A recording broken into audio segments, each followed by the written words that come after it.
Sheekh Saciid Axmed Warsame oo kamid ah culimada waaweyn ee magaalada Cerigabo ayaa maanta waxa uu khudbadii salaada Jimcaha ahayd kaga hadlay colaadda ka taagan deegaanka Dhume ee koonfurta gobolka Sool halkaas oo ay ku dagaalameen laba beelood oo walaalo ah waxana uu Sheekh Saciid Axmed Warsame ugu baaqay in ay labadaasi beelood ay joojiyaan colaadda isla markaana ay nabadgelyada qaataan. Sheekh Saciid Axmed Warsame ayaa sidoo kale ka hadlay in laga wada qayb qaato sidii loo damin lahaa colaadda riiqdeedu dheeraatay ee ka taagan halkaasi. Sheekh Saciid Axmed Warsame oo ka hadlaya ayaa waxa uu khudbadiisii ku bilaabay dhacdooyinka runtii waxa weeye aadka u xanuun badan oo markaasi waxa weeye aynu arkaynay oo usbuucyadan muuqday taasoo ah in dilkii farabatay lagu dhiiraday oo la banaystay in la daadiyo dhigagii Ilaahay subxaanahu wa ta'ala uu markaasi waxa weeyaan u ilaadiyay taasoo dhacaysa dhacdooyinkaas oo ugu dambeeyay wixii ka dhacay muxaafadada Sool ama markaasi waxa weeye koonfurta gobolka Sool dagaal markaasi waxa weeye runtii waqti badan soconayay in badanna soo noqnoqday maalintuu bilaabmay ilmihii gaadhay markaasi waxa weeye dhashayna maanta qaangaadh u yahay muddo gaadhaysa 16 sanadood ayuu dagaalkaasi soo noqnoqonayay amrun la tusaddaq wax walaalayaal la rumaysan karo maaha in 16 sanadood dad ay ku noolaayeen cabsi iyo deganaansho la'aan iyo warwar iyo dagaal sokeeyo aan dhamaanayn dibkiisuna uu ugu badnaa tii wixii dhacay maalintii dhaweyd oo naf ay ku naf waayeen dad lagu qiyaasay ama lagu sheegay wax ku dhow 60 qof ayuha almuslimuuna cibaadallah waxaynu fariin u diraynaa oo leenahay labada reer ee halka isku dilaya ee dilkooda uu ka dhashay shar badani haday tahay dhiig la daadiyo haday tahay dumar markaasi waxa weeyaan la arma laga dhigo haday tahay agoon iyo caruur la agoomayo haday tahay qaar la dhaawaco haday tahay jidad la jaro haday tahay qaar dhibaato la gaarsiiyay oo meel loo qaado la waayay oo aan la daweyn karayn haday tahay madarisado iyo dhul waxbarasho oo xidhmay haday tahay tafarruq iyo kala fogaansho iyo kala tag qulubtooda markaasi waxa weeye dhexdoodii ku dhacay iyagoo har heera haddana markaasi waxa weeyaan halka la kala gaaray waxaanu leenahay intaas oo dhan iyagoo idinku dhaceen ma suurtagalba haddana inaad weli markaasi waxa weeyaan dagaalka sii wadaan miyaanu idinku jirin qof aqli leh oo damiir uu wax ku garto markaasi waxa weeyaan leh ni shaacira ayaa isagoo hadlay waxa uu yiri wama alharbu illa ma alimtum wa dhuqtum wama huwa anha bil hadith al murajjami war dagaalku buu yiri wax kale ma ahayo waxa soo tijaabiseen waxa soo jaribteen wax cusub maanta yiri maaha waa waxa idinkuna waan leenahay maanta waa wax dibkiisa aad soo aragteen ilaa kiisa waxa weeye ma jira mid waan sameeyo oo wax ku qaadanaya walaalayaal waxaanu leenahay oo soo jeedinaynaa dawladaha ciidamada culimada ururada markaasi waxa weeyaan bulshada wasaa'ilul i'laamka iyo warbaahinta inay dawrkooda ka qaataan sidii loo daweyn lahaa markaasi waxa weeyaan qadiyadaas ma haruntii maanta qadiyad la siyaasadayo waafo iyo dib aad weyn kul cid kasta oo gacan ka geysan karta ciday doonto ayan kaanat Allah kitaabkiisa cid nafaq darra ku dilaysa shan ciqaabood buu sheegay oo waxa wallahi leeyahay qofka muumin dila ogaanu dila abaal marintiisa marka koowaad waa jahannama hadduu galana waa ku waaraya ilaahay waa u cadhoonaya ilaahay naxariistiisa waa ka fogeeyey calaamaadka ku tusaya soo dhawaanshaha inay soo dhawaatay saacadii qiyaame bal saacadaha ugu waaweyn waxa kamid ah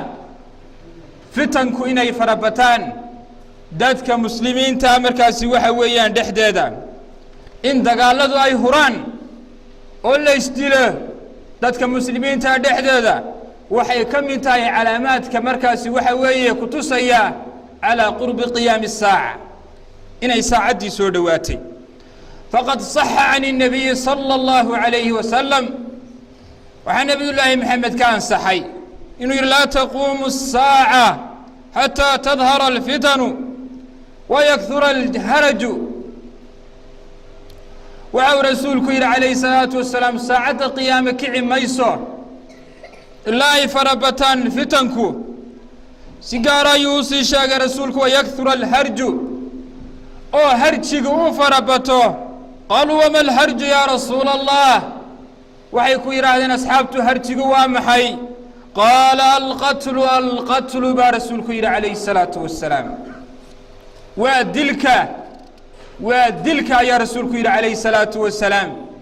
haadihi waa min ka mid ah calaamaadka ku tusaya adduunkan inuu markaasi waxa weeyaa runtii mid gebageba yahay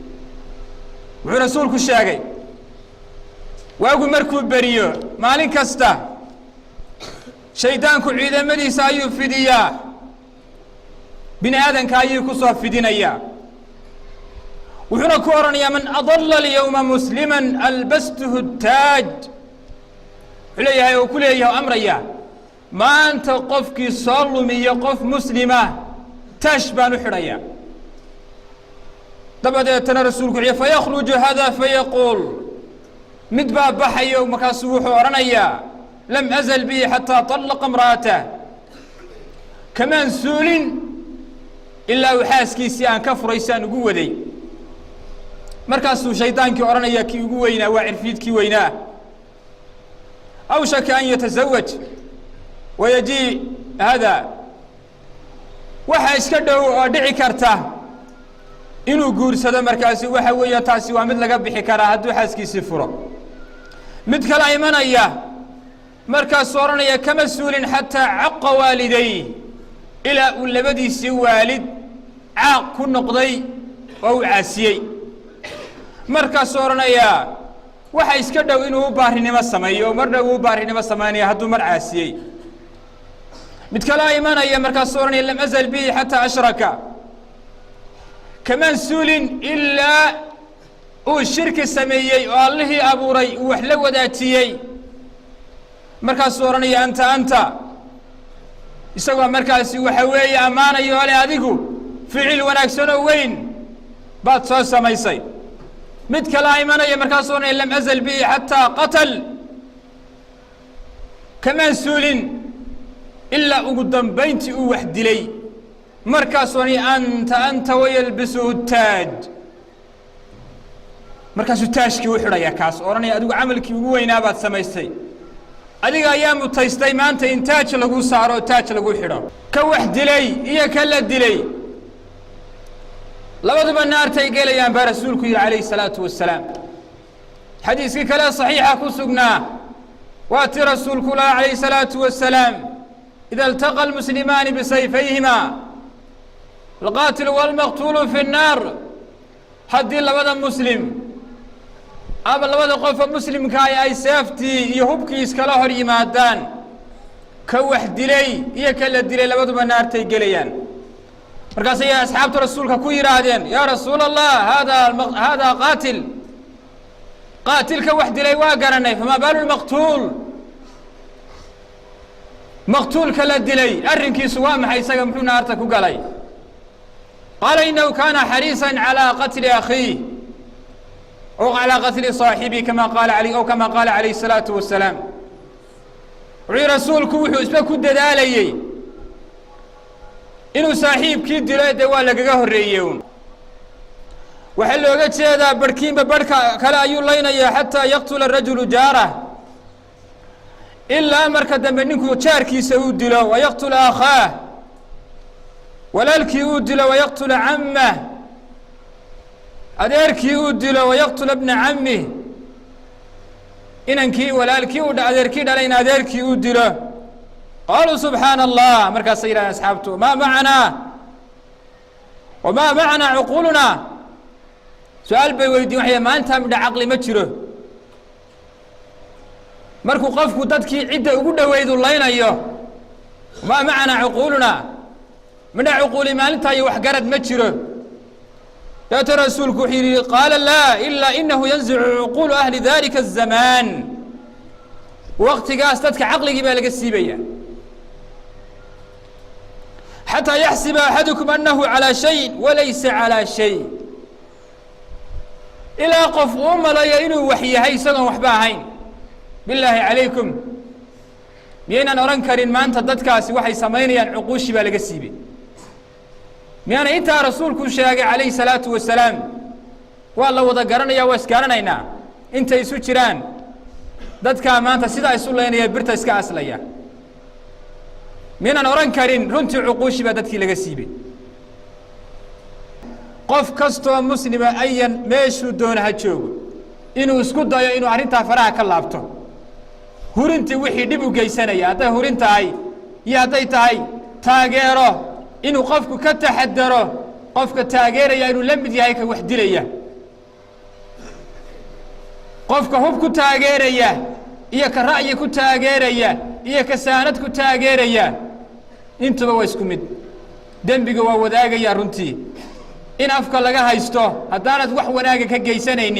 إن أفكار كايس تدبان كقولات علينا سعيد موسى فارح سيد غرباوي تلفزيون عالمي قبض عس 24 تي في مقالة عرقابو